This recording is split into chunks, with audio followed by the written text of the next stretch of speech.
For years, Disney has been the most well-known portrayer of fairy tales.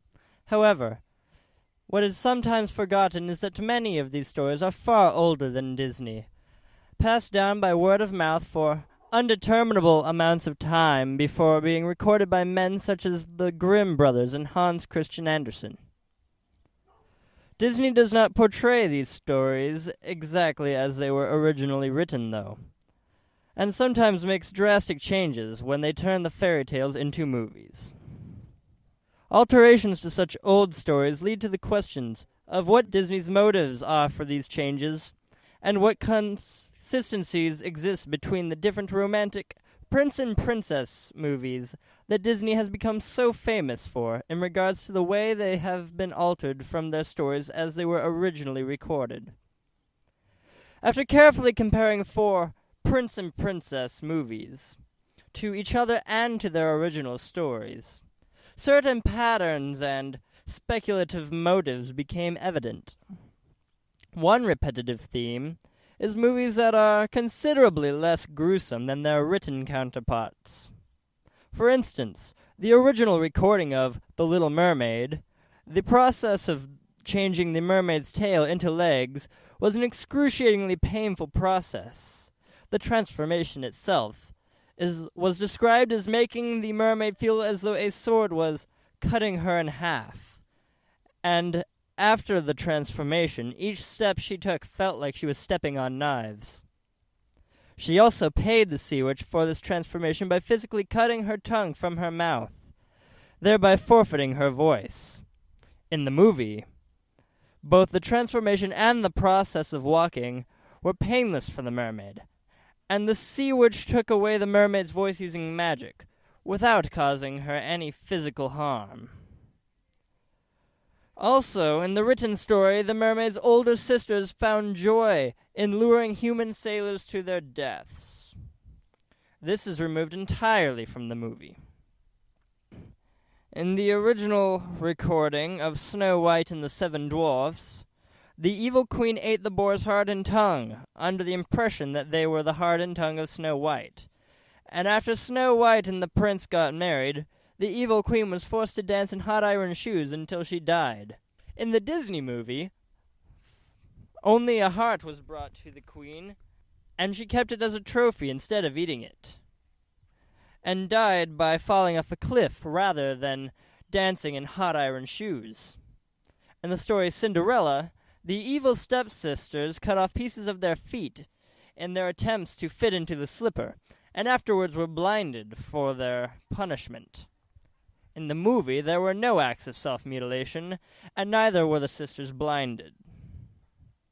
In the original Rapunzel, the prince who attempts to rescue Rapunzel falls from the tower and blinds himself with thorns, whereas in the Disney remake Tangled, Flynn, the movie's replacement for the prince, is stabbed by Rapunzel's captor, Gothel, instead, and is abruptly healed by Rapunzel. In all 4 of these movies, Disney reduced the gore of the stories as they were originally recorded, likely to appeal to its younger target audience. Another repeated change is a stronger emphasis on the struggle between good and evil, sometimes resulting in thematic changes in the original story. For instance, in the original recording of The Little Mermaid, the mermaid searched for the sea witch of her own initiative. In Disney's version of the story, the sea witch Ursula used her eel henchman to lure Ariel to her cave, and everything she did was part of a grand scheme to take over the entire sea. This highlights a contrast between Ariel's innocence and Ursula's wickedness that was not present in the original story. This is also seen in the movie Tangled, where Gothel is given an obvious motive for keeping Rapunzel in the tower, whereas her motive is less clear in the written story. In the movies, Ursula and Gothel both die, symbolizing the defeat of evil, though in the stories they both survived, which placed a higher emphasis on love rather than on person-versus-person conflict. Likely, the change to more conflict-based plots in the films is tended to excite the audience and possibly draw in a larger male audience, who stereotypically prefer seeing the undoing of villains over romantic developments. The final largely noticeable pattern of changes is the reduction of the suffering of protagonists. In these stories, the mermaid experienced excruciating pain during and after her transformation, and died when the prince fell in love with someone else. Cinderella was forced to sleep in a pile of ashes. Rapunzel wandered the desert for 2 years as a single mother of twins. And her prince wandered a forest for 2 years without functioning eyes. All of this was removed by the Disney movies. Likely this is another attempt to appeal more to children, who typically enjoy seeing the protagonists rise above conflict but are bothered by their prolonged sufferings.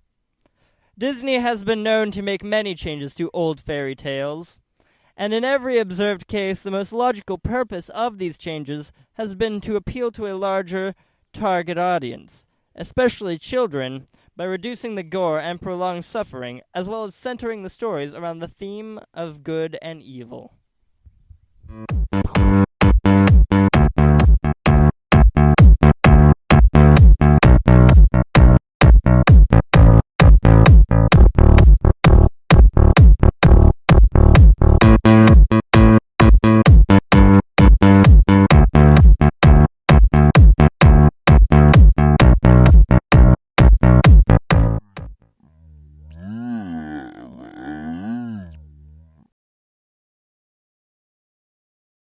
Blah.